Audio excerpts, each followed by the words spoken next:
আসসালামু আলাইকুম দাদি। ওয়ালাইকুম সালাম। দাদি আপনার বয়স কত? আমার বয়সের কথা শুনলে আপনি পায়খানা করে ফেলবেন। হ্যাঁ পায়খানা করে ফেলবেন। কে হ্যাঁ। কয় বছর যে আপনি পায়খানা আমার করে? বয়স আমি বেশি দিচ্ছি তাহলে 110 বছর। 110 বছর? হ্যাঁ, তুমি আর কয় বছর বাঁচবে দাদি? এখনো তো আর 10 বছর বয়স। 10 বছর? হ্যাঁ, খারাপ লাগে না? এখন 110 বছর না খালি 10 বছর? খালি 10 বছর। তুমি আরো 100 বছর বাঁচবে দাদি। ভুলা যায়। তুমি যে নতুন শাড়ি পরছো কিসের জন্য? ও মা, কেউ নতুন শাড়ি না পরলে দেশ দেওয়া যায়।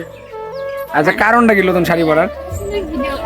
একটা নতুন শাড়ি পরার উদ্দেশ্যই যাতে হলো হাজার পাগল হয় ছাগল হয় পাগলি হোক, বুঝলি তো কথাটা? হ্যাঁ চোখের একটা মানান।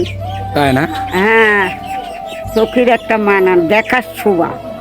তাই হ্যাঁ, তুমি মুরব্বী বয়সে একলা খাও বলে? আলাদা খাও একলাই? আমি একাই খাই। তাই হ্যাঁ, তো ভালোই আছো দাদি না? হ্যাঁ, ভালো। তো ঠিক আছে দাদি, ভালো থাকো। হ্যাঁ আচ্ছা। আচ্ছা।